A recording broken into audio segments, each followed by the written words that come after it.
नमस्कार, आप सभी का स्वागत है हेल्दी लंग्स प्रोग्राम के इस नए एपिसोड में। आज की चर्चा का विषय है कोविड-19 वायरस। इस विषय पर चर्चा करने के लिए हमारे साथ आज मौजूद हैं दिल्ली के प्रतिष्ठित chest specialist doctor Hemant Kalra. Sir, आपका स्वागत है। आज हम सर से कोविड-19 वायरस के बारे में जानकारी लेंगे। सर, आप कृपया हमें कोविड-19 वायरस के बारे में जानकारी दीजिए। देखिए, कोविड-19 एक कोरोना वायरस है। कोरोना वायरस एक बहुत बड़ा ग्रुप है, समूह है वायरसेस का। जैसे राइनो वायरसेस होते हैं, इन्फ्लुएंजा वायरसेस होते हैं, उसी प्रकार कोरोना वायरसेस भी एक बहुत बड़ा ग्रुप है। कोविड-19 एक कोरोना वायरस है। कोविड-19 हम इसलिए इसको कहते हैं क्योंकि सबसे पहले ये चाइना के वुहान प्रांत की जो फ़िश मार्केट है उसमें 2019 में दिसंबर के महीने में पाया गया था, तो इसलिए हम इसको कोविड-19 कहते हैं। कोविड-19 जो बाकी कोरोना वायरसेस हैं उनसे अलग कैसे है? उनसे अलग इस प्रकार से है क्योंकि इसमें 3 प्रॉपर्टीज़ ऐसी हैं जो इसको बाकी कोरोना वायरसेस से अलग करती हैं। अधिकतर ये देखा जाता है कि जो कोरोना वायरसेस होते हैं जानवरों या पक्षियों के वायरसेस माने जाते हैं, परंतु कोविड-19 में पहली जो प्रॉपर्टी आई वो पहली प्रॉपर्टी ये थी कि इसने जानवरों से, पक्षियों से जंप करके ये इंसानों में आ गया। इसकी पहली प्रॉपर्टी थी। दूसरी प्रॉपर्टी जो बहुत इम्पॉर्टेंट थी, ह्यूमन टू ह्यूमन ट्रांसमिशन इसने शुरू कर दिया। इंसानों से इंसानों में फैलने की इसमें कैपेसिटी आ गई, इसमें शक्ति आ गई, ये इसकी दूसरी प्रॉपर्टी थी। और तीसरी जो प्रॉपर्टी थी, इन्फेक्टिविटी।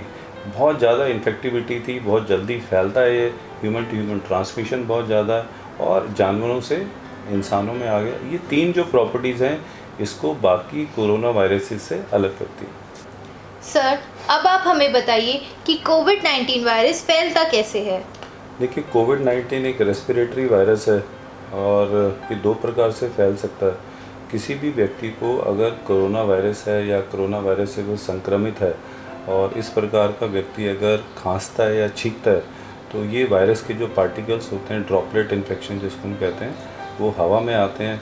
हवा में आने के बाद जो भी 2 मीटर के दायरे में लोग होते हैं, अगर इस हवा को वो इनहेल करते हैं तो ये ड्रॉपलेट्स नाक के रास्ते या मुंह के रास्ते उनके शरीर में प्रवेश कर सकते हैं और वो भी कोरोना संक्रमित हो सकते हैं। दूसरा तरीका ये है कि जो वायरस के पार्टिकल्स हैं वो हवा में आने के बाद किसी सतह पे बैठते हैं या सरफेस पे बैठते हैं और कोई व्यक्ति उस सतह को या सरफेस को अपने हाथ से छूता है और हाथ बिना धोए उसी हाथ को अपने नाक या मुँह पे लेके जाता है, तो ये भी एक दूसरा तरीका होता है कोरोना से संक्रमित होने का। सर, अब आप हमें बताइए कि कोविड-19 वायरस के लक्षण क्या-क्या हैं? देखिए, कोविड-19 में अधिकतर मरीजों में मैं कहूँ 80% पेशेंट्स में एसिम्प्टोमेटिक रहते हैं, कोई भी दिक्कत नहीं होती या माइल्ड सिम्टम्स होते हैं। माइल्ड मतलब हल्का फुल्का बुखार होता है, सिर में दर्द होता है, गले में इरिटेशन होती है, जुकाम होता है, शरीर में दर्द होता है, लूज़ मोशंस भी हो सकते हैं और ये सारे माइल्ड सिम्टम्स रहते हैं। 80% केसेस में, 80% केसेस में माइल्ड सिम्टम्स ही रहते हैं उनको। बहुत कम पेशेंट्स ऐसे होते हैं जिनकी सिवियरिटी बढ़ती है।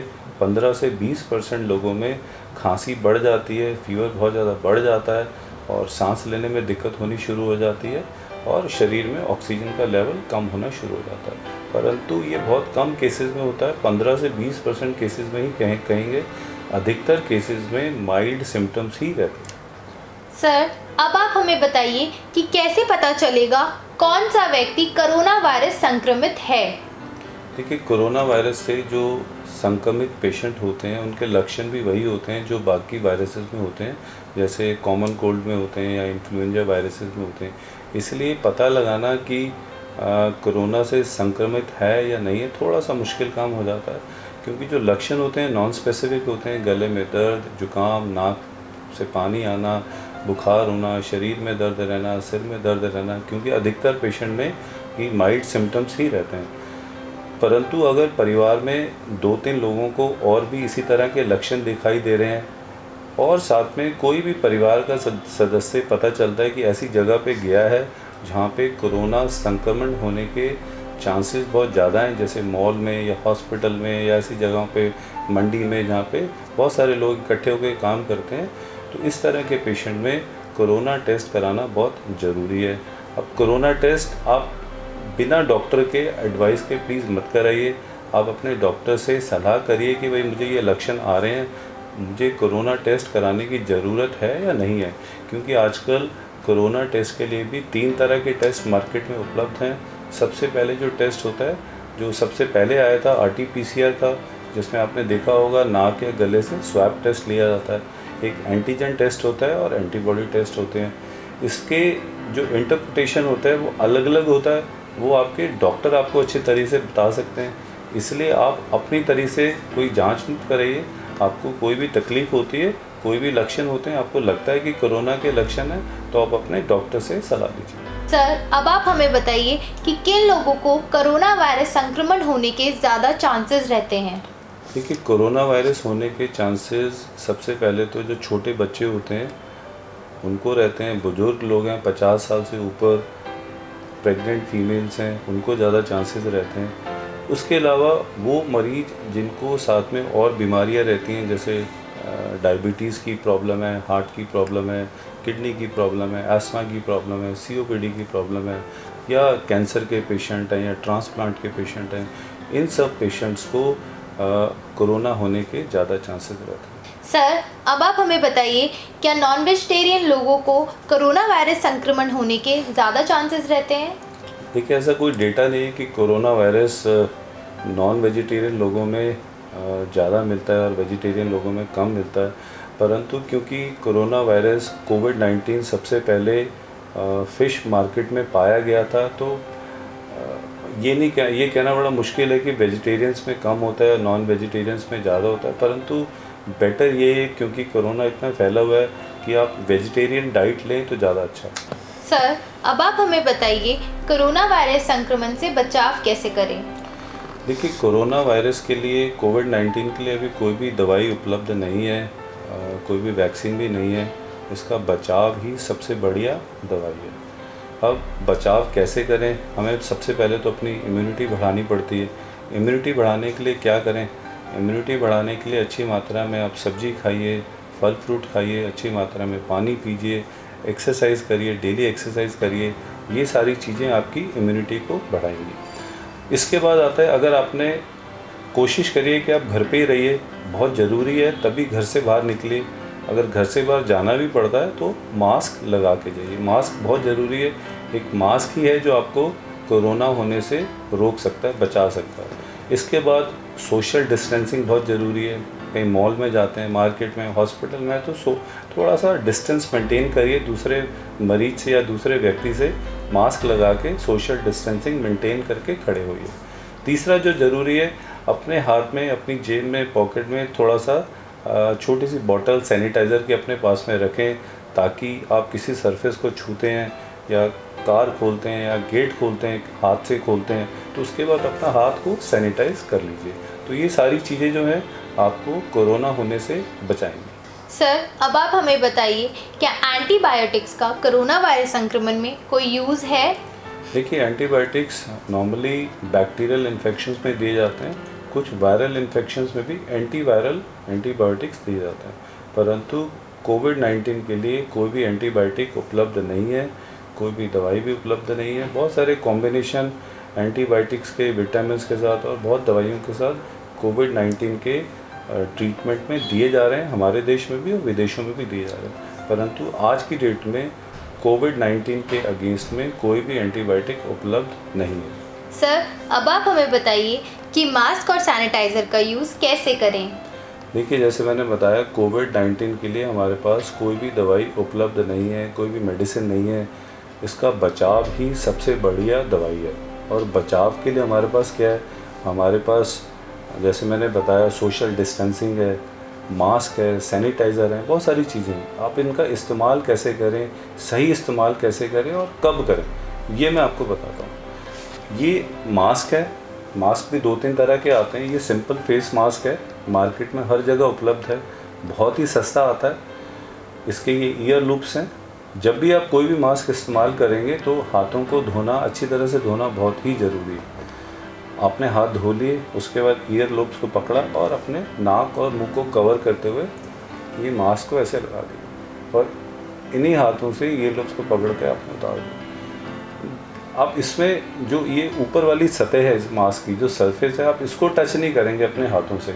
अगर आप इस सरफेस को अपने हाथों से टच करेंगे, ये क्योंकि कंटेमिनेटेड एरिया, इन्फेक्टेड एरिया, जो भी पार्टिकल्स हैं, वायरसेस हैं, इस पे आके चिपकते हैं, अटकते हैं यहाँ पे आके। आपने इस हाथ से टच किया और वही हाथ अपने नाक या मुंह पे लगे तो आपको भी इन्फेक्शन होने के चांसेस हो सकते हैं। इसलिए आप इसका जो आगे वाला हिस्सा है, जो ओपन है, उसको आप टच नहीं करेंगे अपने हाथों से। और दिन के अंत में आप इसको डिस्पोज ऑफ कर सकते हैं, इसको फेंक सकते हैं, क्योंकि सस्ता आता है, बहुत हर जगह मिल भी जाता है इसको। दूसरा मास्क जो आता है थोड़ा सा कॉस्टली होता है, N95 कहते हैं इसको।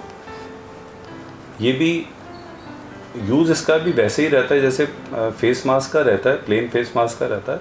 इसके भी ईयर लूप्स हैं, आगे के सरफेस को टच नहीं करना, यूज़ करने से पहले हाथों को धोना बहुत ज़रूरी है। इसमें सबसे इम्पॉर्टेंट चीज़ जो ये है, इसमें एक्सेलेशन वाल्व बना होता है कुछ N95 मास्क में। एक्सेलेशन वाल्व का मतलब ये होता है, वो वन वे वाल्व होता है। जब आप सांस लेते हो तो वो बंद हो जाता है, जब आप सांस को बाहर छोड़ते हो तो वो खुल जाता है। इसका मतलब क्या होता है, जब आप सांस लेते हो तो वो बिल्कुल बंद हो जाता है, कोई भी चीज़ एंटर नहीं करती। आप पार्टिकल से भी बचे रहते हो, वायरसेस से भी बचे रहते हो। परंतु जब आप सांस को बाहर छोड़ते हो तो वाल्व खुल जाता है। अगर आपको कोरोना है तो वो एक्सेलेशन वाल्व से होता हुआ बाहर जाएगा और आसपास के व्यक्ति को भी इन्फेक्ट कर सकता है। इसलिए कोई भी पेशेंट, कोई भी व्यक्ति आसपास खड़ा है तो उसको लगेगा कि आपने N95 मास्क पहना हुआ है और वो समझेगा कि वो सेफ़ है, परंतु अगर इसमें एक्सेलेशन वाल्व है तो उसको भी संक्रमण हो सकता है। इसलिए इस बात का ज़रूर ख्याल रखें कि N95 मास्क का यूज़ करें तो उसमें एक्सेलेशन वाल्व नहीं हो। आपकी सेफ्टी के लिए तो है ही, दूसरे की सेफ्टी के लिए। ये तो हो गया मास्क का यूज़। अब बात आती है सैनिटाइज़र पे। सैनिटाइज़र कब यूज़ करें और कहाँ यूज़ करें। अगर आप घर पे ही रहते हैं, घर पे ही हैं, तो अपना नॉर्मल आप हैंड वॉश कर सकते हैं 2-3 दफ़ा दिन में, जो नॉर्मल आप वॉश करते हैं। परंतु अगर आप घर से बाहर जाते हैं, कहीं पे भी मार्केट में, मॉल में, मार्केट में जाते हैं, बार बार आप किसी को पकड़ना पड़ता है, रेलिंग पकड़नी है, कोई दरवाज़ा पकड़ना है, कुछ भी पकड़ना है, तो जब भी आप किसी चीज़ को टच करते हैं उसके बाद आप सैनिटाइज़र का यूज़ ज़रूर करिए, ताकि उस सरफेस पर या उस सतह पर अगर वायरस पड़ा होगा तो वो उससे आप बच जाएंगे। उसके बाद अगर आप सैनिटाइज़ कर लेंगे तो आप उससे बच सकते हैं। अगर आप घर पे ही हैं तो बार बार सैनिटाइज़ हाथ करने की ज़रूरत नहीं है। अब परंतु अगर आप बाहर जाते हैं तो फिर आप सैनिटाइज़र का ज़रूर यूज़ करिए, इनसे आप बच सकते हैं। ये सारी चीज़ें करने से, सही तरीके से मास्क लगाने से, सही तरीके से सैनिटाइज़र का यूज़ करने से, सोशल डिस्टेंसिंग का यूज़ करने से, इम्यूनिटी अपनी अच्छी बढ़ाने से, अच्छे फल फ्रूट सब्जी खाने से आप कोरोना वायरस से बच सकते हैं। सर, अब आप हमें बताइए, अगर कोई कोरोना वायरस से संक्रमित है तो उसकी देखभाल कैसे की जाए। देखिए, अगर किसी को भी कोरोना वायरस है, संक्रमित है, तो ये डॉक्टर्स पहले देखते हैं कि इस व्यक्ति का इलाज घर पे संभव है या नहीं है, पॉसिबल है या नहीं है, या इसको हॉस्पिटल की ज़रूरत है।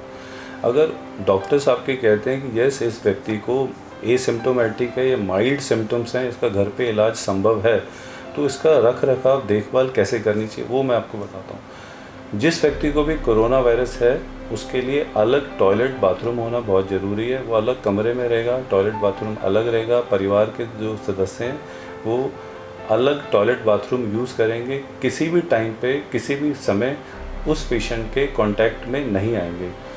उस व्यक्ति के कमरे का दरवाज़ा हमेशा बंद रहेगा।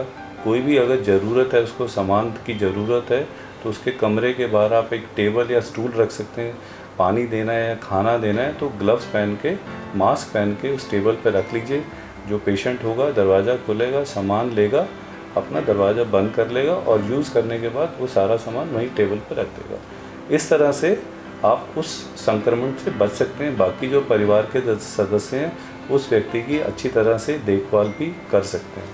इसके अलावा जिस व्यक्ति को भी संक्रमण है और बहुत ज़्यादा सिम्टम्स नहीं है तो अच्छी मात्रा में फल फ्रूट खाए, सब्जियां खाए, नींद लेना बहुत ज़रूरी है, 7 से 8 घंटे सोना बहुत ज़रूरी है, अच्छी मात्रा में पानी पीना बहुत ज़रूरी है। अगर पॉसिबल हो सके, शरीर अलाउ करता है तो एक्सरसाइज करना भी बहुत ज़रूरी है।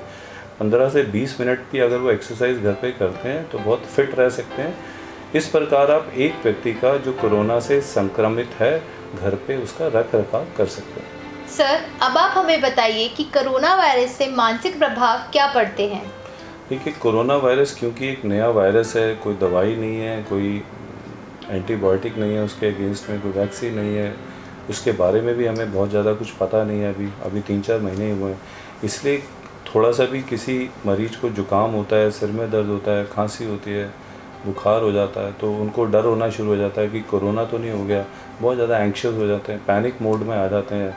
कई लोग तो मैंने देखा है कि पल्स ऑक्सीमीटर खरीद के ले आते हैं, हर आधे घंटे में ऑक्सीजन चेक कर लेते हैं, करते रहते हैं, डर जाते हैं, घबरा जाते हैं, क्योंकि सोशल मीडिया पे, टीवी पे बहुत जगह बताया जाता है कि इस तरह के पेशेंट में ऑक्सीजन कम हो जाती है, पेशेंट्स को पता ही नहीं चलता कि रात को ऑक्सीजन कम हो गई। तो ये सारी चीज़ें, बहुत सारी चीज़ें मीडिया पे चलती रहती हैं, परंतु बहुत ज़्यादा एंग्जाइटी करने की इसमें ज़रूरत नहीं है।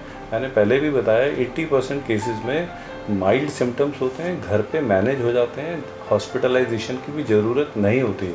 बहुत कम केसेस में हॉस्पिटल में जाने की ज़रूरत होती है। दूसरी बात, समाज में भी ऐसे देखा जाता है, एकदम तिरस्कार कर दिया जाता है कोरोना वायरस के पेशेंट्स का कि कोरोना हो गया तो पता नहीं उन्होंने बहुत बड़ा कोई गुनाह कर दिया है। एक इन्फेक्शन है, वो किसी को भी हो सकती है, किसी बड़े आदमी को भी हो सकती है, छोटे आदमी को भी हो सकती है। तो इन लोगों को आपकी सहानुभूति की ज़रूरत है, उनकी केयर करिए, उनका साथ दीजिए, उनका तिरस्कार मत कीजिए। एक इन्फेक्शन है, कोई उन्होंने गुनाह नहीं किया हुआ, उनका सहानुभूति की ज़रूरत है, उनकी हेल्प करिए। किसी भी तरह से आप उनकी हेल्प कर सकते हैं तो उनकी हेल्प करिए। इसलिए कोरोना वायरस का पेशेंट्स के ऊपर मानसिक प्रभाव बहुत ज़्यादा रहता है। थोड़ा सा भी एक्सपोजर भी होने पर भी, हॉस्पिटल जाने पर भी अंदर से टेंशन बनी रहती है, घबराहट सी बनी रहती है। बहुत सारे लोगों को आजकल एंग्जाइटी सिंड्रोम बहुत ज़्यादा हो गए हैं। आजकल हम इसको कहते हैं भी कोरोना एंग्जाइटी सिंड्रोम कहते हैं। हमारे पास पेशेंट्स भी आ रहे हैं, बहुत ज़्यादा घबराहट हो रही है, नींद नहीं आ रही, बेचैनी हो रही है। एक हफ़्ता पहले जुकाम हुआ था, एक हफ़्ता पहले फीवर हुआ था, अब तब से सांस लेने में दिक्कत हो रही है। तो ये सारे पैनिक के सिम्टम्स हैं, एंग्जाइटी हो रही है बहुत ज़्यादा। तो एंक्शियस होने की ज़रूरत नहीं है। अगर आप इन सब चीज़ों से बचना चाहते हैं तो अच्छी डाइट लीजिए, इम्यूनिटी बढ़ाइए, पानी पीजिए, एक्सरसाइज कीजिए। एक्सरसाइज इन सब का तोड़ है। अगर आप एक्सरसाइज करते हैं आधा घंटा डेली तो आपको एंग्जाइटी से भी बचते हैं, आपका शरीर भी मजबूत होता है और दिमाग भी आपका मजबूत रहता है। इसलिए इससे डरने की ज़रूरत नहीं है। सर, अब आप हमें बताइए कि आज की डेट में कोविड-19 वायरस के लिए ट्रीटमेंट क्या है। देखिए, कोविड-19 के लिए मैंने बताया कोई भी एंटीबायोटिक, कोई वैक्सीन अभी नहीं है। इसका बचाव ही इसकी सबसे बढ़िया दवाई है। परंतु अगर कोविड हो भी गया तब भी कोई प्रॉब्लम वाली बात नहीं है। 80% केसेस में अगर आपके डॉक्टर लिख के देते हैं कि होम क्वारंटाइन किया जा सकता है और घर पे सारी फैसिलिटीज़ हैं, आपके पास अलग टॉयलेट बाथरूम है, तो आप घर पे अपना इलाज कर सकते हैं। अच्छी मात्रा में फल फ्रूट खाइए, सब्जियां खाइए, पानी पीजिए, इम्यूनिटी बढ़ाइए और जो डॉक्टर्स ने दवाई दी है आप उसको घर पे यूज़ करिए। बहुत ही कम केसेस में 20% केसेस में हॉस्पिटल जाने की ज़रूरत पड़ती है। उसमें भी 15% लोगों को ऑक्सीजन पे ज़रूरत पड़ती है। सिर्फ 5% लोगों को वेंटिलेटर की ज़रूरत पड़ती है। इंडिया में मोर्टेलिटी रेट, जो मृत्यु दर है कोरोना के लिए, बहुत ही कम है, लेस देन 3% है। अगर हम बाकी कंट्री से कंपेयर करते हैं, यहाँ पे 10% है, कहीं पे 15 है, कहीं पे 20 भी है। हमारे देश में वो मृत्यु दर कोरोना से बहुत कम है, लेस देन 3% है। इसलिए घबराने की ज़रूरत नहीं है। ट्रीटमेंट हमारे देश में और बाकी कंट्रीज़ में तरह तरह से इसका ट्रीटमेंट किया जा रहा है। काफ़ी सारी दवाइयाँ इसमें यूज़ करी जा रही हैं। कुछ एंटीबायोटिक्स का यूज़ किया जा रहा है, कुछ मल्टीविटामिन्स यूज़ किए जा रहे हैं, कुछ और तरह की दवाइयाँ, इम्यूनोमॉड्यूलेटर ड्रग्स यूज़ किए जा रहे हैं, प्लाज्मा थेरेपी भी यूज़ की जा रही है। बाकी बहुत सारी चीज़ें इसमें यूज़ करी जा रही हैं, परंतु फिर भी हमें अभी भी इंतज़ार है एक अच्छी मेडिसिन का और एक अच्छी वैक्सीन का। सर, अब आप अपने दर्शकों को क्या मैसेज देना चाहते हैं। देखिए, क्योंकि हमारे पास कोई भी दवाई उपलब्ध नहीं है, कोई वैक्सीन नहीं है, कोई एंटीबायोटिक नहीं है, तो बचाव ही इसकी सबसे इम्पॉर्टेंट मेडिसिन है। अगर आपको लगता है कि आपको घर से बाहर निकलना बहुत ज़रूरी है तो आप जाइए घर से बाहर। अगर आप कोशिश करिए जितना आप घर पे रह सकते हैं आप घर पे रहिए। किसी काम से बहुत ज़रूरी है तो ज़रूर जाइए, कोई भी काम करना है आप करिए, ऑफिस में जाइए काम करिए, पर मास्क ज़रूर लगाइए। मास्क लगाना बहुत ही ज़रूरी है। आपको कोरोना हो चुका है, आप ठीक हो चुके हैं, तब भी आपने मास्क लगाना है। बिना मास्क के आप बिल्कुल भी मत जाइए। ये आपकी सेफ्टी के लिए भी बहुत ज़रूरी है और बाकियों की सेफ्टी के लिए भी बहुत ज़रूरी है। सोशल डिस्टेंसिंग बहुत ज़रूरी है। जितना सरकार ने बताया कि जितना डिस्टेंस लोगों के बीच में होना चाहिए वो बहुत ज़रूरी है मेंटेन करना। सैनिटाइज़र का यूज़, जैसे मैंने बताया, कभी भी आप बाहर जाते हैं तो उसका सही तरीके से इस्तेमाल करिए। गाड़ी को खोलते हैं, बस में चढ़ते हैं, ट्रेन में चढ़ते हैं, कहीं पे भी जाते हैं, अगर आप किसी सरफेस को पकड़ते हैं तो उसके बाद ज़रूर एक बार हाथ को वॉश ज़रूर करिए। ये 3 चीज़ें हो गई बचाव के लिए। इसके बाद अपना शरीर की इम्यूनिटी बढ़ानी बहुत ज़रूरी है। अच्छी मात्रा में फल फ्रूट खाइए, सब्जियां खाइए, पानी पीजिए, एक्सरसाइज ज़रूर कीजिए। इससे आपकी शरीर की क्षमता बढ़ेगी, शारीरिक बॉडी की इम्यूनिटी बढ़ेगी। ये सारी आप चीज़ें करेंगे तो कोरोना से बचे रह सकते हैं। और बाई चांस कोरोना हो भी जाता है तो तब भी टेंशन वाली बात नहीं है, कोई पैनिक मोड में आने वाली ज़रूरत नहीं है, घबराने की ज़रूरत नहीं है। हिंदुस्तान में, हमारे देश में मोर्टेलिटी बहुत ही कम है, 3% से कम है, 3% से कम है बाकी कंट्रीज़ के मुकाबले। 80% लोग घर पे ठीक हो जाते हैं, बहुत कम लोगों को हॉस्पिटल जाने की ज़रूरत पड़ती है। तो हिंदुस्तान में कोरोना का इलाज बहुत अच्छे तरीके से हो रहा है, सारी सरकारें बहुत अच्छे तरीके से इलाज कर रही हैं। इसलिए जो हमारा रिकवरी रेट है, मोर्टेलिटी रेट है, बाकी कंट्री से बहुत बहुत अच्छा है। इसलिए बिल्कुल भी डरने की ज़रूरत नहीं, सिर्फ बचाव ही इसका एक इलाज है। बहुत बहुत धन्यवाद आप सबका हमारे साथ बने रहने के लिए। हम फिर हाजिर होंगे हेल्दी लंग्स प्रोग्राम के एक नए एपिसोड के साथ। नमस्कार।